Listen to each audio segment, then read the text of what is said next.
میں ایک جاسوس تھا۔ طارق اسماعیل ساغر۔ اندیکھی راہیں۔ سر شام ہی ہم سرحدی علاقے میں پہنچ گئے تھے اور اب ایک جیپ گاؤں کے کچے پکے ٹیڑھے میڑھے راستوں پر اچھلتی کودتی مجھے بس سرحدی چوکی کی طرف لے جا رہی تھی جہاں سے میں نے سرحد عبور کرنی تھی۔ جاسوسی تربیت کے سخت ترین مراحل سے گزرنے کے بعد عملی میدان میں یہ میرا پہلا قدم تھا۔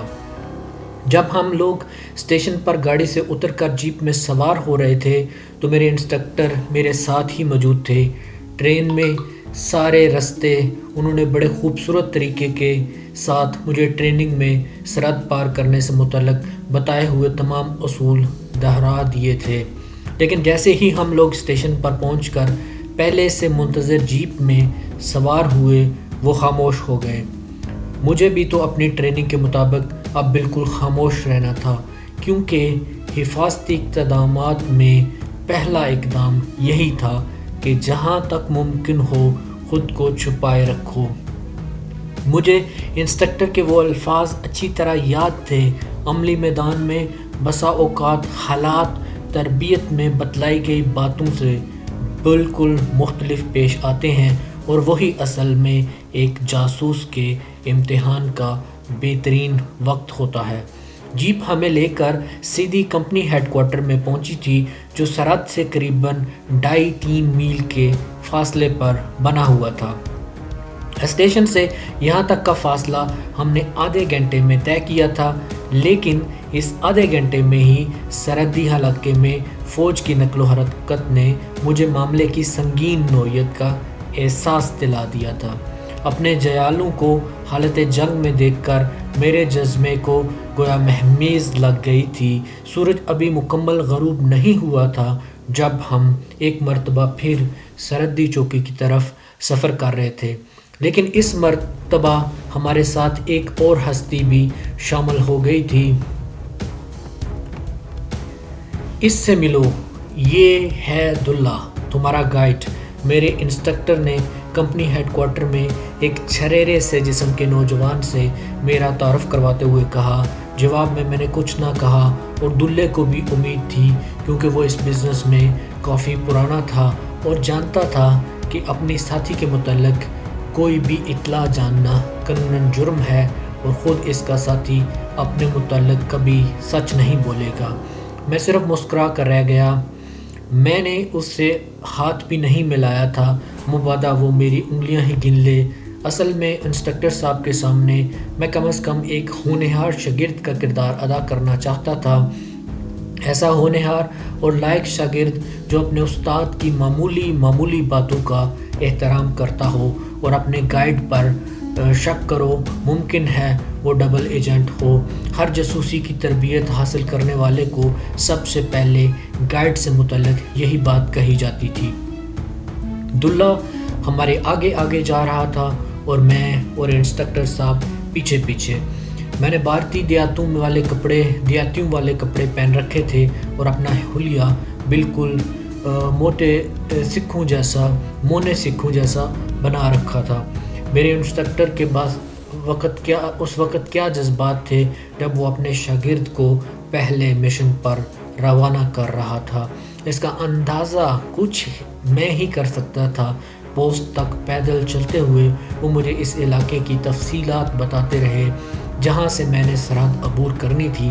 سرحد عبور کرنے کے بعد آنے والے گاؤں کا نام، پکی سڑک کہاں ہے، ان کی سرحدی چوکی کس طرف ہے، عموماً BSF Indian border security force والے کس علاقے پر زیادہ نظر رکھتے ہیں، محفوظ راستے میں آنے والی ندی، نالے، ان کا محل وقوع، آبادی سے متعلق معلومات، گردوارے اور مندر کی نشاندہی، تھانے کا اتا پتہ، سمگلروں کے راستے اور دیگر باتیں۔ میرے ذہن میں علاقے سے متعلق تمام جزئیات نقش ہوتی جا رہی تھیں۔ پوسٹ سے کچھ فاصلے پر ہم رک گئے۔ غالباً ان لوگوں کو ہماری آمد سے پہلے ہی باخبر کر دیا گیا تھا اور اب ایک انسپکٹر 2 سپاہیوں کے ساتھ میرا منتظر تھا۔ اس سرحدی پوسٹ پر ایک کچی مٹی سے بنے ہوئے کمرے میں لالٹین کی ہلکی ہلکی روشنی میں ایک مرتبہ پھر میں اور میرے انسٹرکٹر صاحب ایک بڑے سارے نیلے سے رنگ کے نقشے پر جھکے ہوئے تھے۔ مجھے اپنا ٹارگٹ سرخ پینسل سے ایک گول دائرے کی شکل میں دکھائی دے رہا تھا۔ جب ہم ایک حوالدار چائے لے کر وہاں آیا تو ہم نقشہ سمیٹ چکے تھے۔ کمرے میں ہم دونوں کے سوا کوئی اور نہیں تھا۔ چائے کے ساتھ ہی دلہ بھی اندر آ گیا تھا۔ ہم تینوں نے اکٹھے ہی چائے پی تھی۔ اسی اثناء میں پوسٹ پر مغرب کی اذان ہو گئی اور ہم وہیں ایک خالی قطع زمین پر بنائی ہوئی مسجد میں نماز پڑھنے لگے۔ چونکہ رینجرز کے لیے یہ امر باعث سعادت ہوتا ہے کہ وہ اپنی زیر نگرانی ایک پاکستانی مجاہد کو سرحد پار کروا رہے ہیں، اسی لیے شاید مقامی پوسٹ کے حوالدار صاحب جو ان کے امام تھے نے خاص طور پر قرآن پاک کی وہ آیات تلاوت کی جن میں اللہ کے نیک بندوں کی پہچان یہ بتائی گئی ہے کہ وہ ہر وقت اللہ کے دشمنوں سے لڑنے کے لیے کمر بستہ رہتے ہیں۔ آیات کی تلاوت اور ان کے جذباتی اور رکت انگیز لہجے کا اتار چڑھاؤ قیامت آ گیا، اور جب میں نے اسلام پھیرا تو میرے ارد گرد تمام مقتدیوں کی آنکھوں میں بھی آنسو لا رہے تھے۔ تھوڑی بعد ہم رخصت ہو رہے تھے۔ پوسٹ ہی پر میرے انسٹرکٹر صاحب مجھ سے بغل گیر ہو گئے کیونکہ انہیں اب یہاں سے واپس چلے جانا تھا۔ خدا حافظ بیٹے، اللہ نگہبان، انہوں نے مجھ سے صرف یہی کہا۔ جب وہ دلے سے گلے مل رہے تھے ان کا صرف ایک فقرہ مجھے سنائی دیا، دلے میرے شیرے کا خیال رکھنا، خدا حافظ۔ میری طرف دوبارہ دیکھے بغیر وہ واپسی کے لیے گھوم گئے۔ مجھے معلوم تھا کہ اب وہ میری طرف نہیں دیکھیں گے۔ بہرحال ہم دونوں ایک جذبات کی وابستگی ہو چکی تھی۔ ہم نے 6 مہینے ایک دوسرے کے ساتھ بہترین دوستوں کی طرح گزارے تھے۔ وہ میرے استاد سے زیادہ میرے والد اور اس سے زیادہ دوست تھے۔ پیکٹ سے باہر آتے ہوئے ہم پکٹ پر موجود جوانوں نے گن سلوٹ کے ساتھ الوداع کہا، پھر باقی سب تو وہیں رہ گئے۔ دلہ اور 2 مسلح جوان آگے آگے چل دیے اور میں ان کے پیچھے پیچھے۔ میرے کندھے سے ایک کپڑے کا تھیلا لٹکا ہوا تھا۔ اب میں مکمل بھارتی دیہاتی نظر آ رہا تھا۔ سرحدی لکیر پر ایک مخصوص مقام پر پہنچ کر دونوں محافظ رک گئے۔ انہوں نے تیزی سے پوزیشن لے لی تھی۔ اس وقت وہ مکمل رینجر نظر آ رہے تھے، مستعد، چاقو چوبند تیار۔ دونوں نے ایک مرتبہ پھر مجھے گن سلوٹ دیا اور وہیں زمین پر بیٹھ کے میں نے سر کے اشارے سے سلام کا جواب دیا اور دلے کی معیت میں سرزمین پاک سے سرزمین حنود پر پہلا قدم رکھا۔ ہم دونوں ایک دوسرے سے 5 گز کے فاصلے پر چل رہے تھے۔ میرے منہ میں چیونگم تھی جیسے میں مسلسل چبا رہا تھا۔ چاروں طرف سناٹا تھا۔ خدا کی قدرت، اس وقت تک تو میں وہی کچھ کرتا آیا تھا جو ہمیں سکھایا جاتا ہے، لیکن اب اس وقت سے بڑھ کر کچھ کرنے کا آ گیا تھا۔ مجھے اپنے متعلق ہمیشہ سے یہ خوش فہمی تھی کہ میں پتھر کے اعصاب رکھتا ہوں، لیکن بھارتی علاقے میں پہلا قدم رکھتے ہی میرے جسم میں سنسنی کی ایک تیز لہر دوڑ گئی۔ مجھے بتایا گیا تھا کہ پہلی مرتبہ سرحد پار کرتے ہوئے ایک جاسوس کو اس کیفیت سے دوچار ہونا پڑتا ہے، لیکن وہ وقتی چیز تھی۔ ایسے ہی تھا جیسے کوئی لمحہ آئے اور گزر جائے۔ اب میں سمجھ چکا تھا۔ میں نے دل ہی دل میں آیت الکرسی اور آیت کریمہ کا ورد شروع کر دیا تھا۔ کسی انجانی طاقت نے میرے جسم میں بجلیاں دوڑا دی تھیں۔ مجھے اپنے عظیم مشن کے سامنے خوف، ڈر، گھبراہٹ سب ہیچ نظر آنے لگے تھے۔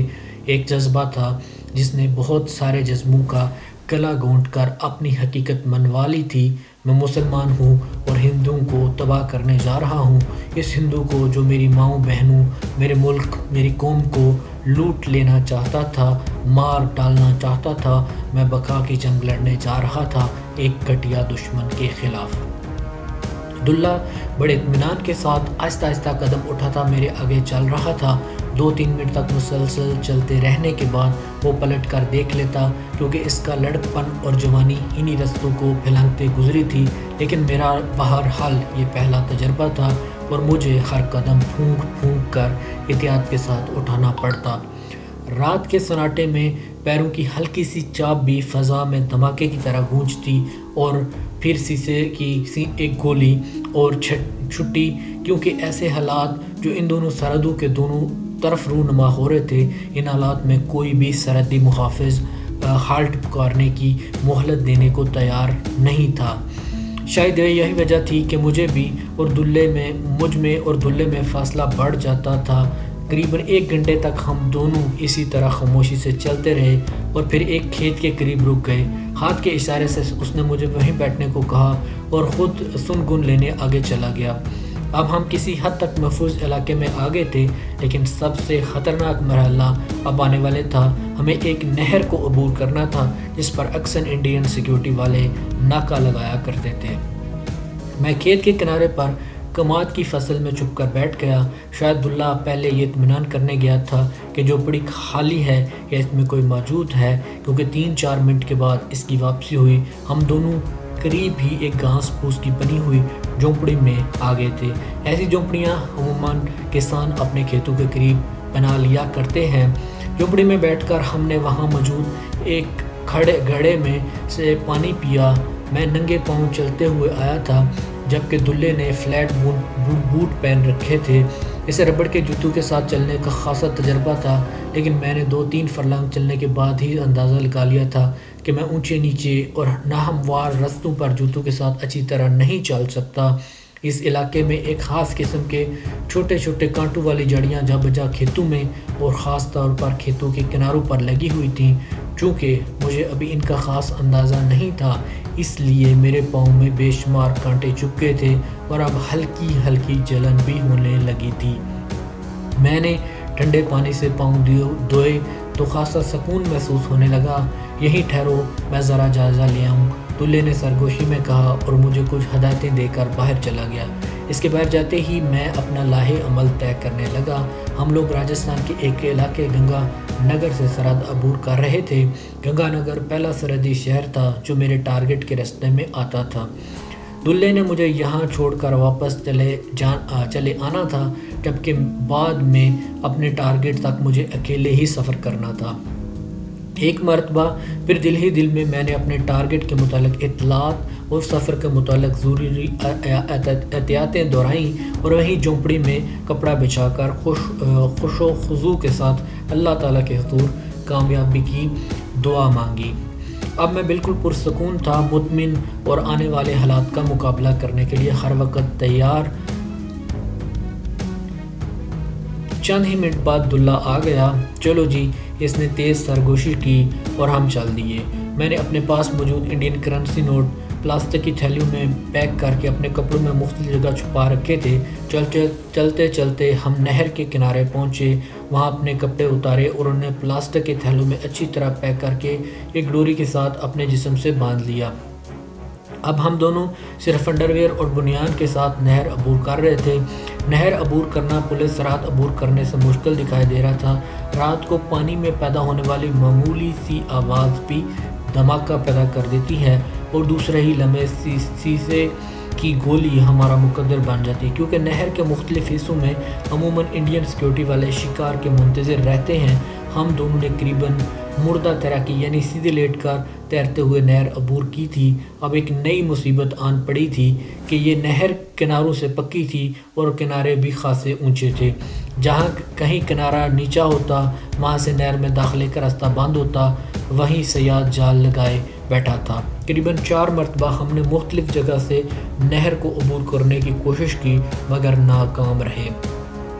خدا کر کے ایک جگہ نہر کے کنارے بڑی بڑی جنگلی گھاس کے سرکنڈے مجھے دکھائی دیے۔ مجھ سے پہلے دلے نے انہیں پکڑ کر جسم کو زور سے اوپر کی طرف جھٹکا دیا۔ میں اس کی جسمانی پھرتی پر حیران رہ گیا۔ اس کے بدن تو بجلیاں بری ہوئی تھیں۔ ایک ہی جھٹکے میں وہ اوپر پہنچ چکا تھا۔ وہاں جا کر اس نے اپنا تھیلا کھولا اور اپنی پگڑی کو نیچے لٹکایا، جس کی مدد سے میں بھی باہر آ گیا۔ باہر آ کر مجھے علم ہوا کہ اس نے کیوں پہل کی تھی۔ تیز اور نوکیلی گھاس نے اس کے ہاتھ لہولہان کر دیے تھے۔ اسے علم تھا کہ میں نے ابھی ملک کے لیے بہت سے کام کرنا ہے، شاید اسی لیے اس نے مجھے تکلیف دینا مناسب نہیں سمجھا تھا۔ مجھے پہلی مرتبہ اس کی عظمت کا احساس ہوا۔ پگڑی کا پلو پانی میں بھگو کر میں نے اس کے ہاتھ اچھی طرح صاف کیے اور ایک ہاتھ پر کس کر پٹی باندھ دی، جس نے خون کا بہاؤ ختم کر دیا۔ وہ پٹی دلے نے تھوڑی دیر کے بعد ہی اتار دی۔ خواہ مخواہ کسی کا میری طرف متوجہ ہونا ٹھیک نہیں۔ اس نے میری بات کا مختصر سا جواب دیا۔ ہم کھیتوں کے بیچوں بیچ چلے جا رہے تھے، فصلیں اپنے جوبن پر تھیں، کہیں کہیں سے سبزہ روندا ہوا دکھائی دیتا تھا۔ یہ وہ جگہیں تھیں جہاں سے انڈین کانوائے گزرتے تھے اور اپنی لائی ہوئی تباہی اور بربادی کے نشان پیچھے چھوڑ جاتے تھے۔ کھیتوں کے بیچوں بیچ چلتے بالآخر ہم اس سڑک کے آخری کونے تک جا پہنچے جہاں سے ہمیں گنگا نگر شہر میں داخل ہونا تھا۔ شہر میں داخلے کے لیے بھی ایک بڑی نہر بنی ہوئی ہے اور داخلے کے لیے جہاں بھی نہر پر پل بنا ہوا تھا وہاں پر ایک ملٹری پوسٹ بھی موجود تھی۔ یہ سرد جنگ کا دور تھا۔ مشرقی پاکستان اور بھارتی مداخلت کاروں کی سرگرمیاں اپنے عروج پر تھیں۔ آئے روز کوئی نہ کوئی خبر سننے کو مل جاتی تھی اور اب بھارتی جنگی جنون مغربی سرحدوں کا رخ کر رہا تھا۔ راستے میں جہاں جہاں سے ہم گزرے ہر طرف آرمی کانوائے آتے جاتے دکھائی پڑے۔ یہ الگ بات ہے کہ ہم ان سے دامن بچا کر اپنا سفر کر رہے تھے، لیکن اپنے کام کی کوئی بات میں نے نظر انداز نہیں کی تھی۔ میری بے چین نظروں سے کچھ نہ بچ سکا تھا۔ اس جگہ کا نام تین پلی تھا جہاں سے ہم شہر میں داخل ہو رہے تھے۔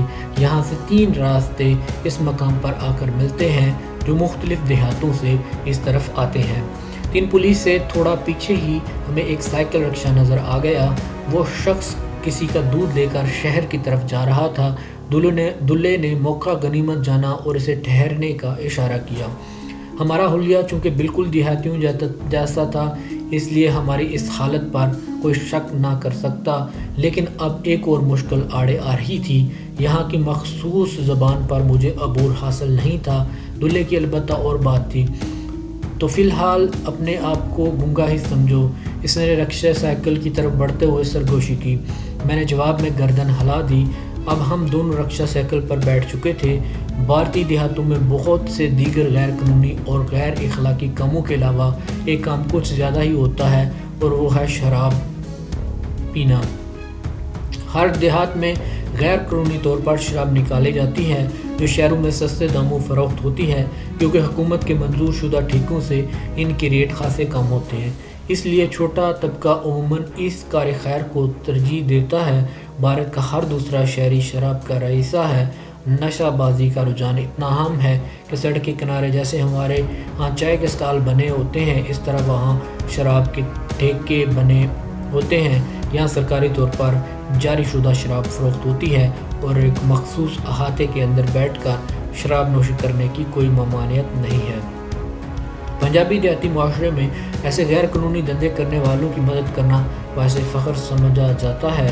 دلہے نے شاید اسی پس منظر میں پلان بنایا تھا۔ 2-3 منٹ تک گفتگو کرنے کے بعد وہ رکشے والے کو اپنے ڈب پر لے آیا تھا۔ ایک قریبی گاؤں سے اس نے اپنا رشتہ جوڑتے ہوئے وہاں کے 5-6 معتبر قسم کے بدماشوں کا حوالہ دے کر اس پر اچھا خاصا روک ڈال دیا تھا۔ ہمارا جی ہم تو داس ہیں، آپ کے جتنا مال بھی یہ شہر پہنچ جائے گا۔